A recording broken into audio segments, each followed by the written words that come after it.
Então, pessoal, a gente vai dar sequência aqui à segunda palestra do dia de hoje.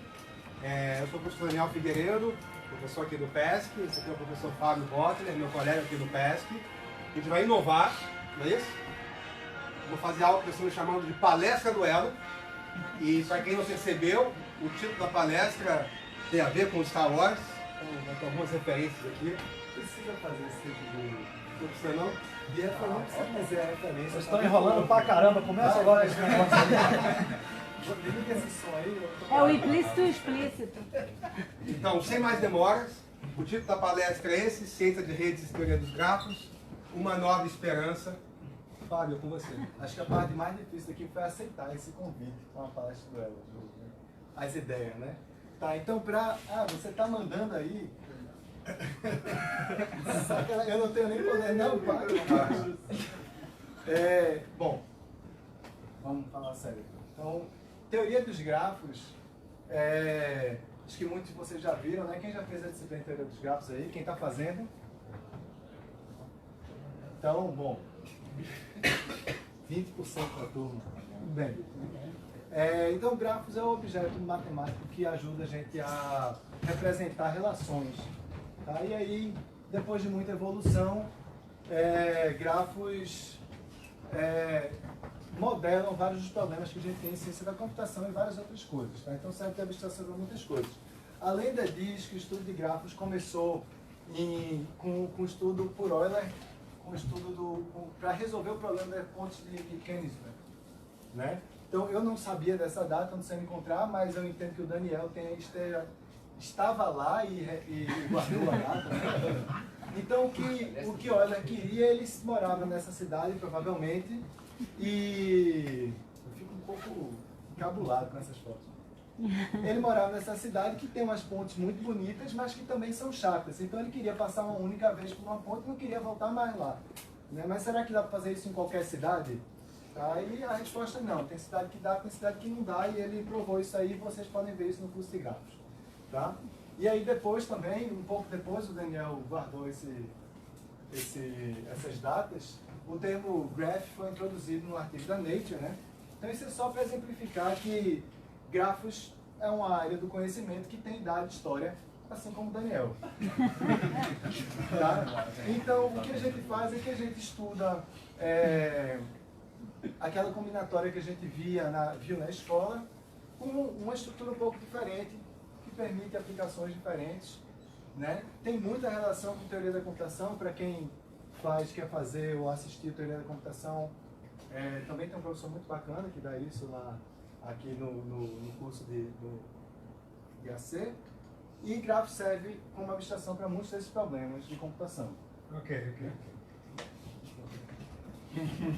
Lá vem. Belas palavras, né, Fábio? Combinatória com estrutura, abstração fundamental para computação. Palavras bonitas, meu jovem Jedi. Vocês já viram o Fábio em ação? Às vezes eu vou na sala dele, chamar ele para almoçar, né? Entro lá, tá ele colorindo um mapa em cima da mesa. Eu já falei para ele que dá para fazer com 4 cores, ele fica tentando colorir com mais cores. Volta e meia ele está no quadro, ligando pontos, vejo ele ligando pontos no quadro, fazendo desenhos esquisitos.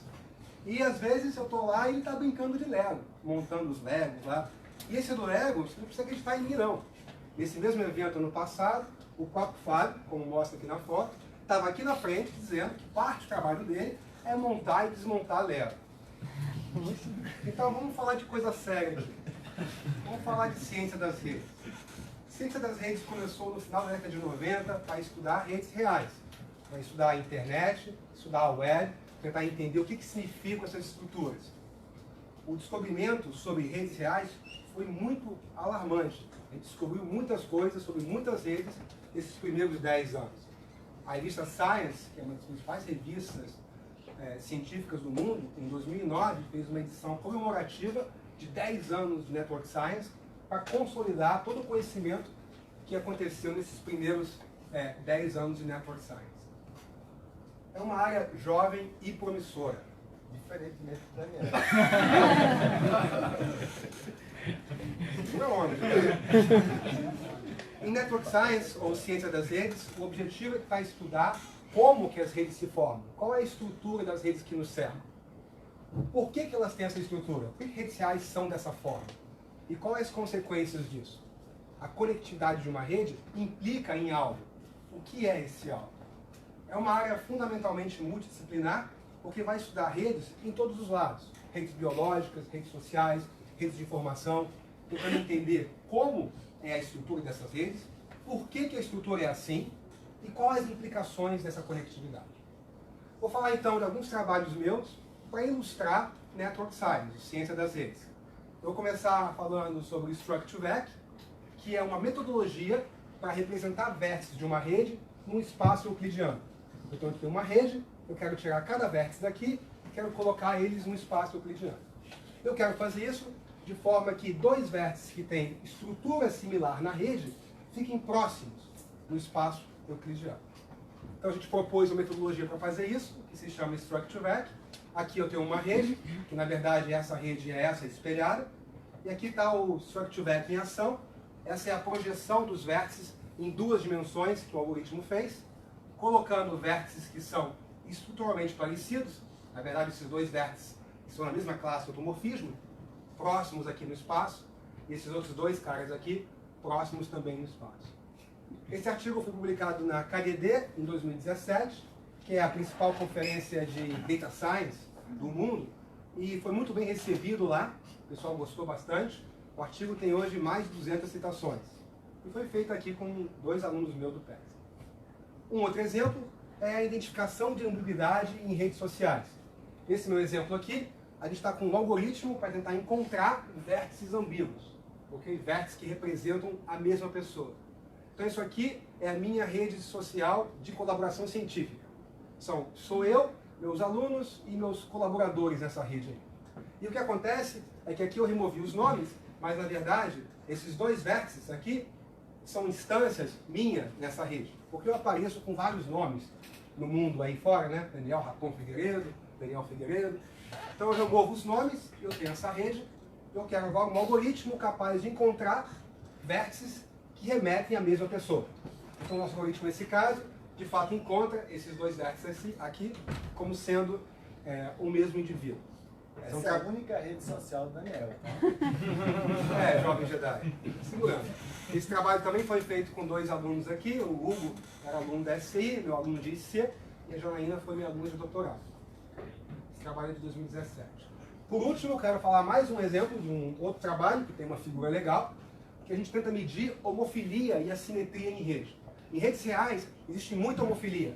Dois vértices que são parecidos, eles em geral estão conectados. Por exemplo, os brasileiros tendem a estar mais conectados entre si no Facebook do que brasileiros e chineses. E chineses também. Isso a gente chama de homofilia. E a assimetria tem a ver com seus amigos têm muito mais amigos que você. As coisas são meio que assimétricas em redes reais. Então, nesse trabalho aqui, a gente propõe uma métrica para quantificar isso e aplica a rede de colaboração na construção de projetos de lei do Congresso Brasileiro. Então, nessa rede aqui, que a gente construiu, cada vértice é um deputado federal, e uma aresta existe aqui, esses dois deputados federais trabalharam juntos para propor um projeto de lei. As cores indicam os partidos políticos, aqui em laranja está os democratas, o DEM, aqui em vermelho está o PT, você visualmente vê que existe uma homofilia entre essas duas coisas, e a métrica que a gente propôs gera esse gráfico aqui, que mostra que o DEM e o PT são os dois partidos com maior homofilia nessa rede social de congressistas brasileiros. Então, outro exemplo também de trabalho em Network Science. Esse particular foi feito com o Lucas Rolim, que é aluno da SCI, na verdade ex-aluno da SCI, atualmente aluno do PESC, um trabalho de 2019. Bom, para ficar bem claro para você, que ciência das redes teve um impacto, vamos voltar no final da década de 90, no Big Bang de ciência das redes. Em 98, foi publicado um artigo de Duncan Watts e Stephen Strogatz, na revista Nature, e em 99, um artigo de Barabasi e Albert, publicado na revista Science. O primeiro artigo tem 40 mil citações científicas e o segundo 35 mil citações científicas. Para colocar em contexto esses dois números, eu vou chamar o mestre Yoda de teoria dos grafos. Apresentando para vocês Paul Erdős, o maior matemático do século passado. Paul Erdős é o mestre Yoda de teoria dos grafos, é o ídolo do Jedi Fábio, teve mais de 500 colaboradores e publicou mais de 1.500 artigos. Se a gente somar todas as citações que todos os artigos de Erdős recebeu, o número é 81 mil, que está da mesma ordem de grandeza que 2 artigos de Network Science. Mas, rapaz, ó, eu sei que paper é esse do Barabasa.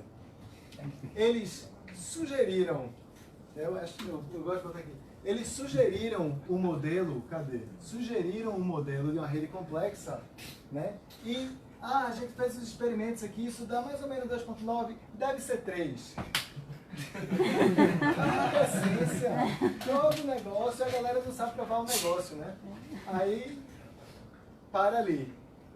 Esse paper do Barabasa chamou a atenção de matemáticos de verdade, como o Bolo e o João Spencer, para dar trabalho para essa galera. Para que eles realmente pararam e fizessem assim, não, isso aqui está fazendo barulho, né? 80 mil citações, e sentaram para provar, para trazer algum sentido nisso aí. Então, eles realmente provaram que o negócio é correto e definitivo, e aí, finalmente, você pode usar a parada. Adianta. Aí cai crédito e não sabe por quê. Bom, vou me defender. É bom, né? O Daniel vem dizer que eu fico colorindo mapa, ligando ponto, montando Lego. É verdade. Tá? Mas a gente tem alguns nomes especiais para colorir mapa, ligar ponto e montar Lego. Tá? Coloração de grafos, circuitos hamiltonianos e decomposição de grafos são problemas realmente difíceis. Tá? São problemas NP difíceis, não é só difícil. Tá? Então, para quem ainda não sabe, logo vocês vão saber. Quem entrar no PESC vai estudar. Aliás, eu dei uma aula sobre o que é problema NP difícil hoje. Você perdeu, né? Não sei o que ele tem. Porque o Daniel chama de complexo. Para quem não sabe, redes sociais, ciência das redes, também é chamado de redes complexas. Agora é complexo porque tem cientistas da computação que não entendem matemática, e fala, pô, esse gráfico aqui é complexo demais, né? E chama de rede complexa, tá? Esses aqui são problemas de complexidade desconhecida, tá? Problemas que a gente não consegue nem saber quão difícil ele é, tá? Ele é mais difícil que tudo que a gente conhece, não é complexo, de redes complexas, tá? Bom, então aproveitando que a gente está aqui, vou torturar vocês um pouquinho com o tipo de treta que eu enfrento. Fora o Daniel. Outras tretas, tá? Esse aqui é um dos meus primeiros trabalhos, tá? Que eu comecei outro dia, diferentemente do Daniel, tá? E eu trabalho com um objeto chamado decomposição de grafos, um daqueles 3 problemas ali. O que a gente quer é colorir as arestas de um grafo, tá? Eu quero dar algumas cores. Eu gostaria de exigir algumas coisas dessas cores, né? Eu queria que o azul fosse uma árvore, que o vermelho fosse um circuito, que o verde fosse um grafo completo, tá? Tem um caso muito especial onde eu quero que cada uma dessas cores seja um caminho. E é um caso ainda mais especial, que eu quero que cada uma dessas cores seja um caminho com um comprimento específico, tá? O Ari está trabalhando comigo num problema que o Luiz não está por aí. A gente tenta decompor grafos em caminhos de comprimento 5. Então, eu quero colorir as arestas de forma que cada cor seja um caminho de comprimento 5. Isso é um problema difícil, NP difícil, tá? Então, isso aqui era uma conjectura que estava aberta desde 2006, uma conjectura recente, fez um certo barulho. Aí chegou, bateu lá na gente, o Guilherme Mota e o Márcio Cheira foram meus colegas de doutorado, e aí a gente começou a mexer e a gente provou que essa conjectura vale para todo o caminho. Então, você escolhe um comprimento. A conjectura dizia que se o grafo é suficientemente conexo, tá? Se é difícil eu deletar coisa para desconectar o grafo, então eu consigo fazer essa decomposição. E aí a gente resolveu o caso de caminhos, e aí foi um barulho e tal. A gente publicou isso no JCTB, que é uma das maiores revistas de combinatória, e fui apresentar na Noruega, então me permitiu viajar, que acho que é a parte boa do negócio aqui, né? Então, bom, é uma conjectura recente, tá? Ela foi provada também recentemente, então ela não chegou a ter 10 anos de idade a conjectura. Ela era conhecida quando a gente chegou em poucos casos artificiais, uns exemplos bonitinhos, mas ninguém tinha conseguido fazer um caso de fato grande. Esse paper tem quase 40 páginas, tá? E fornece as figuras muito maneiras pra gente. Mas deixa eu falar um segundo caso um pouco mais recente, porque tem problemas novos, mas tem problemas um pouco mais antigos, tá? Essa aqui é a conjectura de Galá de decomposição em caminho, onde em vez de perguntar se eu posso decompor o grafo, se eu posso encontrar aquela decomposição bonitinha, eu gostaria de encontrar uma mínima. Nesse caso, a decomposição sempre existe, eu queria minimizar, tá? Então, esse é um problema da década de 60, tá? Então ele é um problema com mais de 60 anos. E quando eu cheguei nisso aí, tinha alguns resultados, mas tinha um resultado do Lovász que era muito bom, mas não tinha resolvido. Para quem não conhece, Lovász é um dos maiores caras em teoria dos grafos hoje, tá? Então, o teorema fundamental da teoria dos grafos hoje diz assim: se tem um problema em grafos, o Lovász já tem o teorema nele, tá? Então, o Lovász é grande assim, tá? Mas o meu Lovász conseguiu resolver.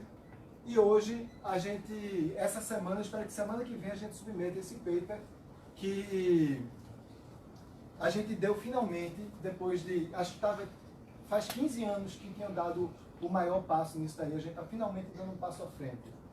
Aí, tá? Então eu fui apresentar um outro paper relacionado a isso no Canadá esse ano, com a grana que o GHT quer cortar para comprar o computador quântico de vocês. Tá? E além disso, tem muitas figuras maneiras. Agora, voltando. Vocês já viram Daniel em ação? Né? Aí eu bato lá às 6 horas da tarde, 7. Daniel, vamos embora? Vamos pegar esse 485 e voltar para casa? E aí o Daniel tá contando seguidor no Twitter, procurando comunidade no Facebook. Esse grafo é muito interessante, tá? Não sei se vocês sabem, mas ele é tricolor, né? Aí ele estava querendo encontrar, é uma busca difícil, ele estava querendo encontrar o Fluminense aí. Aí eu disse: Daniel, é fácil, né? A gente vê pelo número, aquele grupinho ali é a comunidade do Fluminense no Facebook. E aí quando ele sai da sala, ele fica andando de um lado para o outro, dando esse passeio aleatório dele. Acertei? Agora, me diz se isso daqui não é ligar ponto e colorir mapa.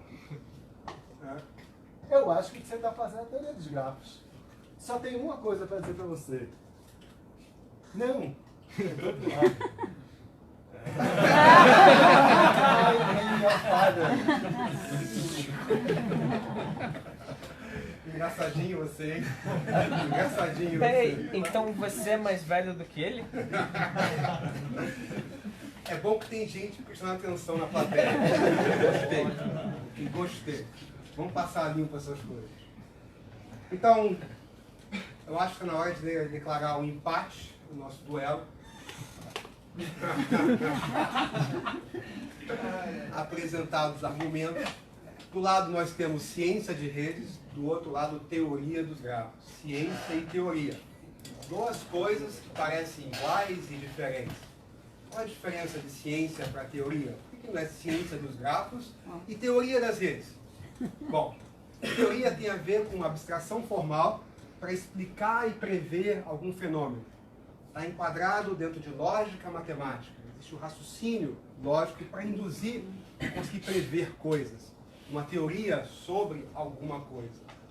Ciência tem a ver com produzir conhecimento e organizar o conhecimento.